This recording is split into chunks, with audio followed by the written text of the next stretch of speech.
Welcome back to Paradise, Louisiana, and we continue on this week with our gubernatorial candidates questionnaire.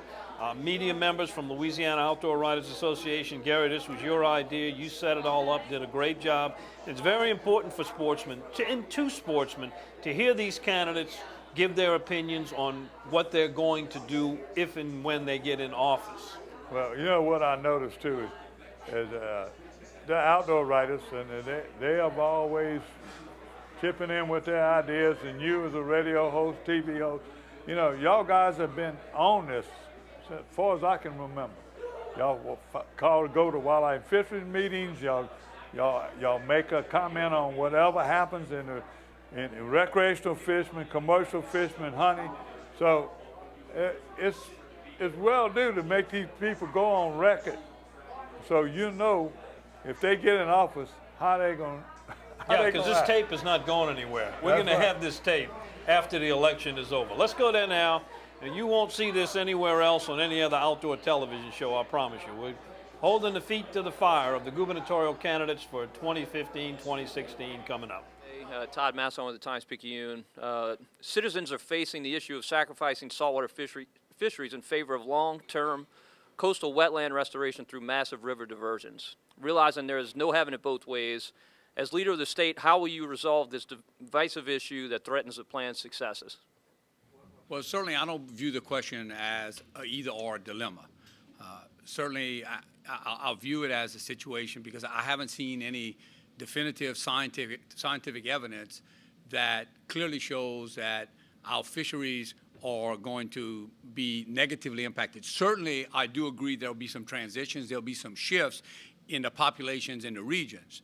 But having said that, I do believe that fisheries are already migrating into our deteriorating coastal wetlands, seeking different kind of habitat as the wetlands change, and so my position is that if we don't do something, we risk the overall fisheries collapsing. And so I'm a big believer in science, and I do believe that we need to understand that our estuaries are in fact where saltwater and freshwater meet, and we do have this vibrant estuary system that was in fact created by the river itself with the sediment and the water and the diversions, the river over time.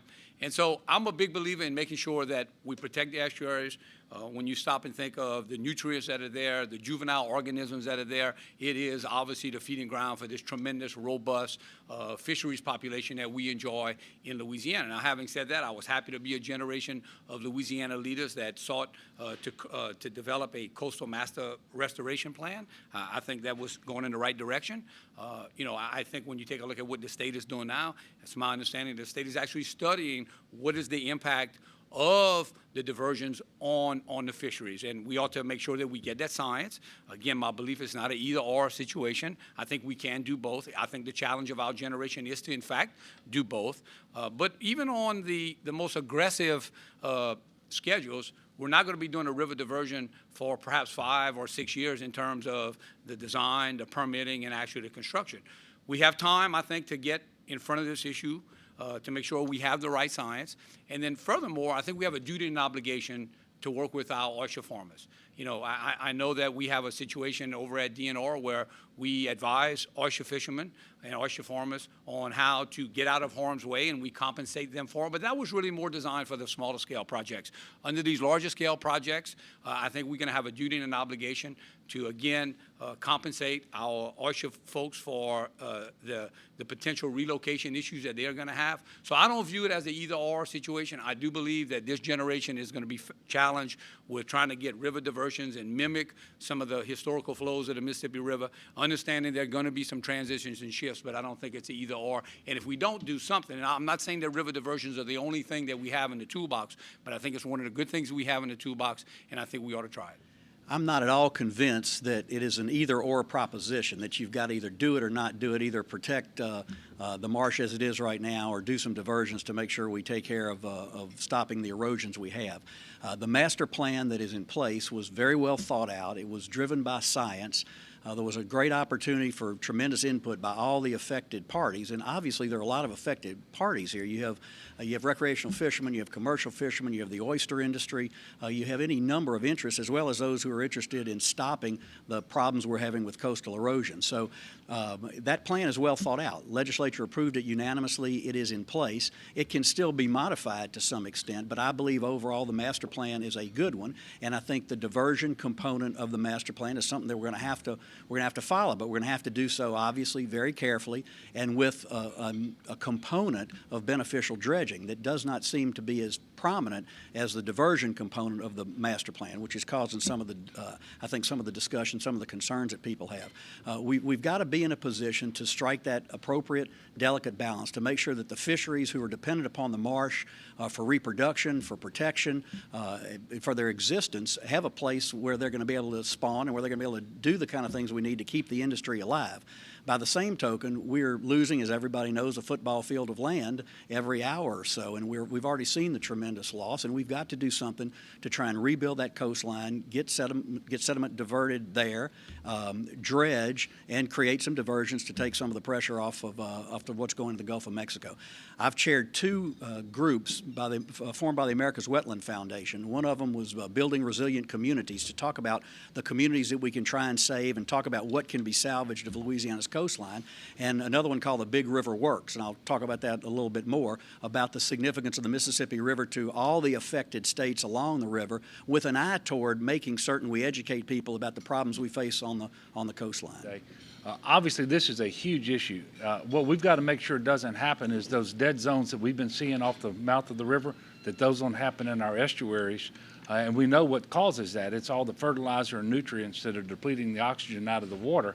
And with large-scale diversion projects, you could move those dead zones into the estuaries where we have obviously our fisheries, whether it's shrimp and oysters, fish, whatever it is, which will have an adverse impact on both commercial and recreational fishermen. So we've got to make sure that the best science available tells us whether that's going to happen, and if so, it has to be accounted for in the cost-benefit analysis of the diversion projects. Because the truth is, they don't need the water coming out of the river. They're looking for the sediment. Well, there is another way to get the sediment without the water, and that's through dredging in the river and piping the sediment to where you need it.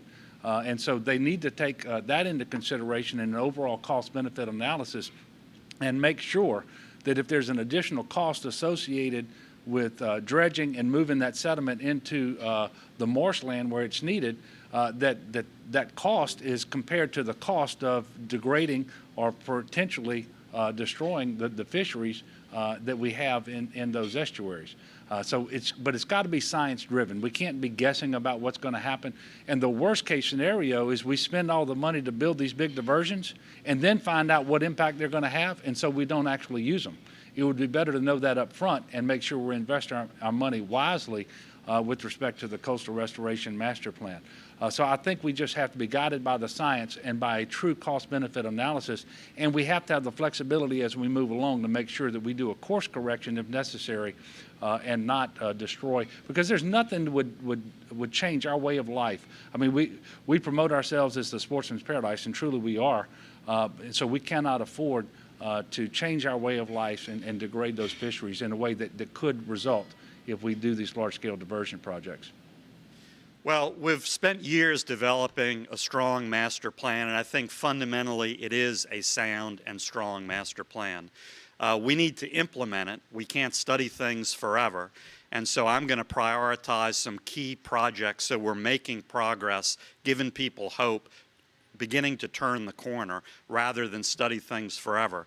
And on diversions in particular, we have to be very, very careful and sensitive to our fisheries and impacts on all fishermen, recreational and commercial. A lot of that is going to be developing it in practice and tweaking the master plan as we see how the initial projects go. I don't think we can take all diversions off the table. I think they are a necessary tool in the toolbox, but they're not the only tool by any means. We need to do dredging. We need to use much more beneficial use of dredged material. Only about 38% of everything the Corps dredges in Louisiana now is used that way. We need to up that significantly. And we need to use other projects like Barrier Island restoration.